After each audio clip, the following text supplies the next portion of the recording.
Assalamualaikum warahmatullahi wabarakatuh. Perkenalkan, nama saya Nova Vina Mafaza dengan NIM H06218018 dari Prodi Sistem Informasi Fakultas Sains dan Teknologi UIN Sunan Ampel, Surabaya. Di sini saya mendapatkan tugas mandiri dari mata kuliah Enterprise Arsitektur. Dan saya akan menjelaskan tugas mandiri tersebut. Tugas mandirinya ada 4 pertanyaan dengan rincian 2 pertanyaan utama dan 2 pertanyaan tambahan. Yang pertanyaan utama yang pertama, apa saja artefak di dalam layar arsitektur teknologi? Yang pertanyaan utama yang kedua, apa saja aktivitas untuk membuat semua artefak tersebut? Nah, untuk pertanyaan tambahan yang pertama, apa sebenarnya peranan TOGAF dalam manajemen IT sebuah perusahaan? Dan sejauh manakah peranan dari TOGAF ini? Pertanyaan tambahan yang kedua, apakah saat melakukan aktivitas tahapan aplikasi arsitek harus sesuai dengan urutan? Nah, kali ini saya akan menjawab pertanyaan utama yang pertama.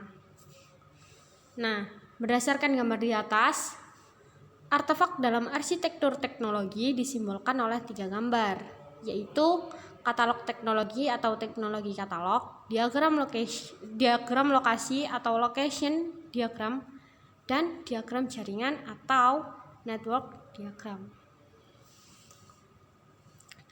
Sedangkan menurut dashboard IDEA yang menggunakan implementasi Sparse EA dan memuat BDAT, maka artefak arsitektur teknologi yang semula ada 3 artefak menjadi 5 artefak, yaitu teknologi principles, teknologi standar katalog, environment and location diagram, network communication diagram, dan teknologi application matrix, sesuai dengan gambar yang ada di samping kiri.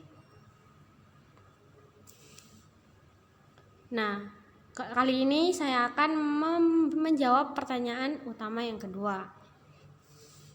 Nah, pertanyaan utama yang kedua tadi, apa saja aktivitas yang untuk membuat semua artefak tersebut? Yang pertama, pilih model referensi sudut pandang dan alat. Yang kedua, mengembangkan deskripsi arsitektur teknologi dasar. Yang ketiga, mengembangkan target deskripsi arsitektur teknologi. Yang keempat, lakukan analisis kesenjangan. Yang kelima, tentukan komponen roadmap kandidat. Yang keenam, mengatasi dampak di seluruh landscape arsitektur. Yang ketujuh, melakukan tinjauan formal pemangku kepentingan. Yang kedelapan, menyelesaikan arsitektur teknologi. Yang kesembilan, buat dokumen definisi arsitektur. Setelah saya berhasil menjawab pertanyaan 2 utama, kali ini saya akan menjawab pertanyaan tambahan yang pertama. Pertanyaan tambahan pertama, apa sebenarnya peranan TOGAF dalam manajemen IT sebuah perusahaan? Nah, TOGAF sangat berperan dalam manajemen IT di sebuah perusahaan. Seperti definisinya, TOGAF menjadi guideline untuk mengembangkan arsitektur perusahaan. Tak hanya itu, jantung dari TOGAF, yaitu ADM, menjadi komponen yang menyediakan petunjuk-petunjuk dalam mengaplikasikan TOGAF di sebuah perusahaan. Dan sejauh manakah peranan dari TOGAF ini? TOGAF dirilis pertama kali pada tahun 1995 oleh Departemen Pertahanan Amerika Serikat. Hingga saat ini, TOGAF sudah menjadi versi 9 yang dirilis pada tahun 2009.